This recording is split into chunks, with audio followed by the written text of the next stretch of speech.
Pinasag na ni Senator Ronald Bato de la Rosa ang kanyang katahimikan sa harap ng umuugong na warrant of arrest na inilabas sa kanya ng International Criminal Court kaugnay ng kanyang partisipasyon sa drug war killings.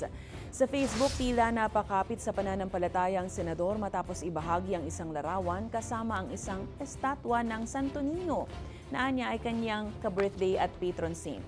Nagbahagi rin siya ng larawan kasama ang isang pari sa Cebu at sa caption sinabing sa ganitong panahon ay kailangan humingi ng gabay sa mga spiritual advisor. Ngayong araw lang din, hiniling ng kampo ng senador sa Korte Suprema ang isang Temporary Restraining Order o TRO para pigilan ang pakikipagtulungan ng gobyerno sa ICC.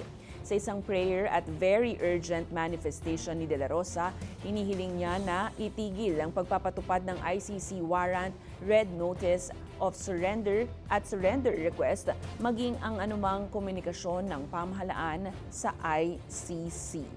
Sana maka-issue man lang at least TRO yung Korte Suprema na to restrain government authorities in cooperating in the meantime with the International Criminal Court while the case is pending. Yun po ang aking hiling or to refrain from implementing whatever warrants of arrest, at least yan.